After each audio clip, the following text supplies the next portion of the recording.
Hello and welcome to another episode of Upward Trajectory. Today, I'm so happy to have with us as our guest, Helen Snape.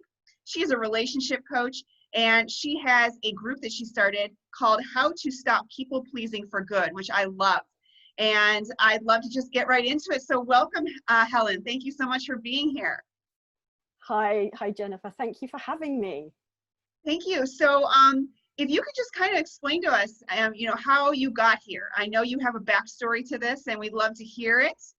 So I'll just kind of give you the mic and let you go. Sure thing. Yeah. So I grew up as a typical good girl. I grew up as like mummy's little helper. And when I was like bullied at school, I got the message that I didn't matter, and that it was better to be invisible. And I also somehow took on board messages that, when I did like what seemed like good things, that other people gave me attention and approval. And so that is kind of the pattern that I began to get into. And I carried that throughout school, throughout university. And then it's perhaps no surprise that when the first guy to give me a lot of attention came along, I just thought, this is amazing. This is great. And I ended up marrying him. Oh, no. I didn't ask, is this relationship good for me? I was just so happy that, finally I'm getting the attention and the love that I've been looking for. And I just, I was like blind in love. So I ignored the red flags that were there. Inconsistencies in his behavior. He would tell me that he loved me, but then he would get really angry at me for things that I hadn't done. And they were already the warning signs, but, I was madly in love. So I ignored that. And I ended up staying in an emotionally and psychologically abusive marriage for 18 years. Oh, wow. Yeah. Wow. So but your people pleasing just kind of carried into that, and it gave someone a route into abuse because you were just always giving, and you match up with a taker and they'll just do the opposite, take. So I know it just it just spiraled out of control. Yeah, it's amazing. Like, we do attract people sometimes with complementary issues. So as you said, he wanted to be the center of his world, and I was quite happy to make him the center of my world. In some ways we fitted together really well.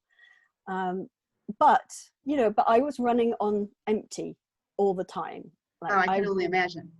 I was so tired all the time.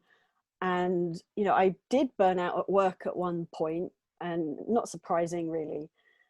But yeah, the relationship, but I just thought I didn't know any other way, and I had that message of, well, love means sacrifice.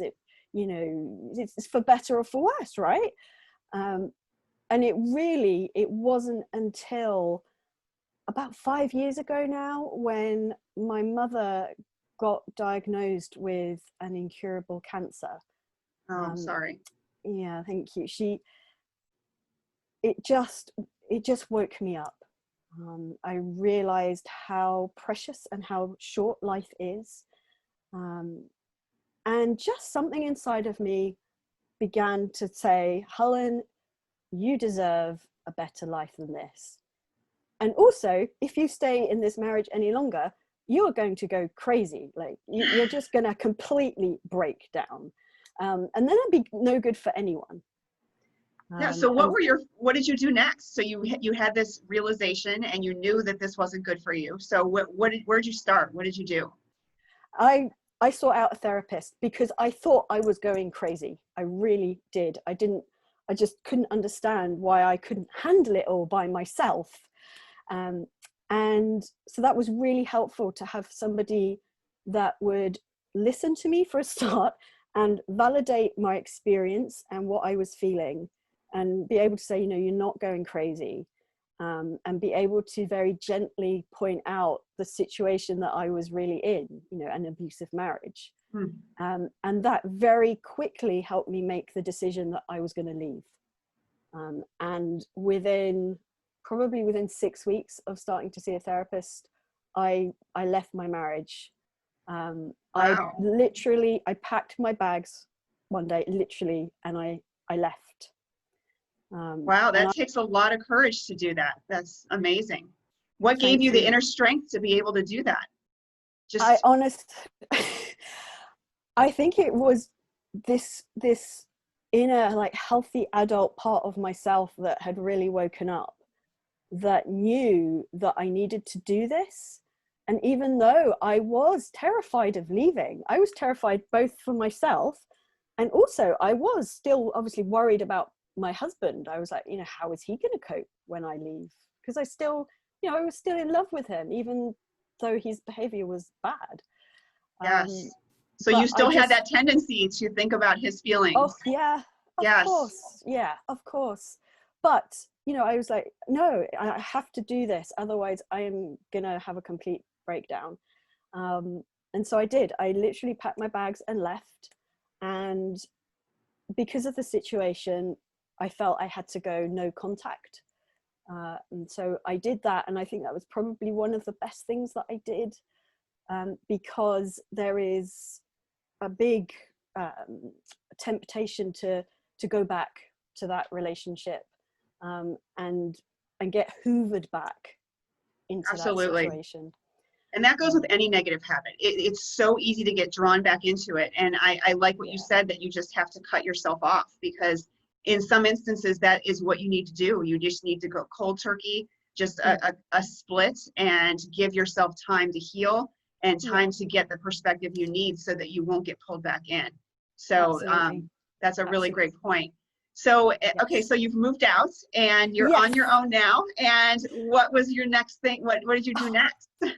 Gosh, so this was all around the time that I was training to become a coach as well.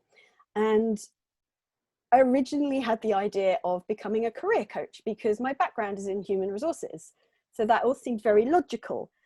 But of course, you know, when you do something like a coaching diploma, you go on your own journey of self-development. And I realized, if I'm going to do this, I need to do this about something that I am passionate about. And I realized it is about helping women that are coming from the same space as me, that get trapped in these people-pleasing patterns.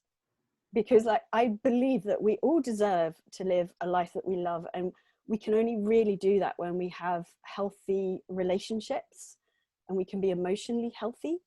Yes. And people pleasing, it kind of poisons our relationships. And I know, like, you just try harder and harder and harder and it doesn't work. But we can break those old patterns. Yeah, and not only does it poison your relationships, but it drains you, because you give nothing back to yourself. And when you're constantly drained, it's just like you said before, you're running on fumes, and it's just, it's not something that you can perpetuate for very long before you just crash and burn. Yeah. And I had to kind of get to my rock bottom before I understood that. And before I was prepared to basically, like, surrender to the universe and say, you know, I am doing life the wrong way. I don't know what the right way is, but I don't know what I'm doing. And that made me ask for help, because, of course, you know, I used to think I had to do everything by myself, and I couldn't ask anyone for help, which, you know, is a trait that when you're stuck in people pleasing, you tend to think you have to do it all on your own. Yes, absolutely. Yeah. So you became a coach, and now you're helping other women. And so can you give us some tips on, like, you know, maybe people realize, hey, I might be in this spot that you were in, you know, the realization, maybe listening to this, that, okay, now what do I do? What steps can I take? You know, so, so if you're somebody that has a hard time, you know, saying no, or you feel like you keep being taken advantage of, or you, like, hate conflicts at all costs, then chances are you might have a bit of people-pleasing tendencies. um, and it's okay. Like the first thing is just that recognition and becoming aware of when you slip into those patterns. It's raising our awareness, and developing a way to be more attentive to what you are thinking and feeling. Because the trouble is, when we're stuck in people pleasing, we're so other focused, we never think about what we think and what we feel. Just Yes. don't. Yeah.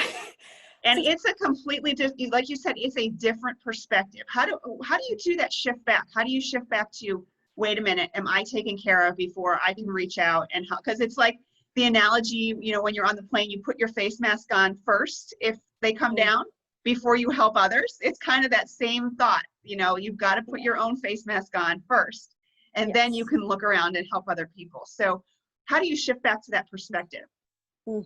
For me, the mindfulness practices and meditation have been really helpful with this, because it gets you to take a step back from your thoughts and feelings and to stop being so identified with them, that you are able just to say, okay, you know, there's a part of me that's thinking this. Oh, that's interesting. I wonder what that's about. Oh, maybe I have a choice now to think something different. So it really is this mindfulness practice of learning how to observe your own thoughts. It really is quite a awakening up of that part of us. Yes. So identifying the thoughts, and is this serving me or is this counterintuitive? So just literally every thought that comes through, just kind of being aware. And before you slip back into autopilot of like, let me do something for somebody else, say, wait a minute, is this going to drain me or is this something that will serve me? Yeah. And the other like really big thing for me was learning about boundaries, because I didn't know what they were. And when I did learn about what they were, I realized that I didn't really have any, or at least the ones I did were really weak. So for those listening, boundaries are simply what we tell other people about how we want to be treated. They're what's okay for me and what's not okay for me. And I really didn't know how to do them at all. And I'm still learning, but there are kind of steps to go through to be able to build what I would call solid boundaries. Because it's all very well going out there and saying to someone, you know, please don't drop by my house unannounced. But if there's no substance behind it, then people just ignore it. So or consistency. So we really, to do solid boundaries, we really need to get to know ourselves really well. We need to know what is important to us and what we value, and we need to know what we're thinking and feeling.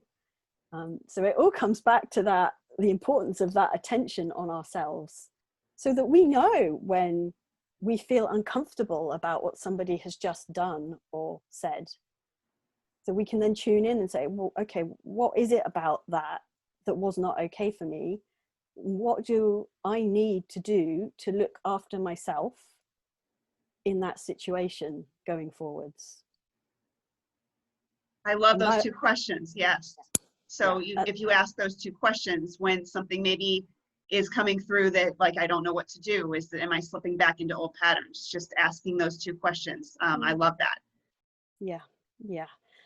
And then the other element in the building boundaries is looking at your self-esteem, because it's all very well to kind of, okay, now I know myself and I know what's important to me and I know how I feel, but do you actually like yourself? And there is something about us learning that the love and attention that we have been so desperately trying to get from other people, we can actually find within ourselves, and that we are lovable. Yes, we are all worthy of love, and it's the first thing we have to do is love ourselves before we can give love to others. See, I did not know that. Like, I was brought up in kind of the Christian tradition, and that whole thing about, you know, loving other people as you love yourself. And I was like, yeah, I can do the loving other people. Let's just ignore the element about loving myself. I thought, surely that's fine. It doesn't work. So, no. Very true. And so I think there's so many people that struggle with this. So I love that you're embracing this and you're helping other people with it, because there's, like I said, there's so many people that are caught in this, you know, trap and this perspective, and it's draining them, and they're feeling just like, you know, something's not right, but I don't know what it is. And, you know, in the perspective, when you look back, you're like, you're helping people, you're giving to others, Mm-hmm. you know, nothing could be wrong. Mm-hmm. But when you don't have that inner self-care and that self-love to first give to yourself before you can give to others, that's when things, the train runs off the track, so to speak. Absolutely. Yeah. Yeah. And it is amazing when you start on your recovery journey, because even if things have kind of been bad in the past, you're beginning to discover yourself, and you're beginning to do things for yourself. So there's a real joy in being able to start doing these things. It's like you know, it's like a kind of a new start in life. It's lovely. And you can start to have relationships with people where you don't need to be needed, and you can ask, you know, is this relationship good for me or not? Yes, I love that. You don't need to be needed. There's so many people that struggle with that, and if somebody needs them, they take that in the wrong context, and that usually turns into a negative thing, versus when there's give and take and it's an equal footing relationship. Very great. So, well, is there anything else that you'd like to share with people? I think if you're just starting off on this journey, I would say just start off with that awareness of your own patterns. I would suggest finding somebody to share your journey with, so that you can get encouragement and support, you know, whether that's a friend or a family member or a coach or a therapist. It's really helpful. It's hard going on this journey on your own. I would say start to dream for yourself, not for other people. Start to dream, like, what is it that you really want in your life? And as a kind of a practical first step, see if you can pause before you say yes to things. Just start to pause, delay your response. So you might then be able to give yourself a choice to say yes or no. Very true. Sometimes we're so inclined to just agree. And before we think, and before we know it, we're filled up with all these things we've agreed to that we have no time, and it just snowballs into this massive problem. Yeah. And then of course we like resent the other person, and we feel bad about ourselves because we said yes when we didn't mean to. We want to not do that anymore. Like, the aim is we're going to get to a guilt-free no. Yes, and there's an art to saying no. There's books on it. It's easy to do, but it's hard to do. And you have to practice doing it.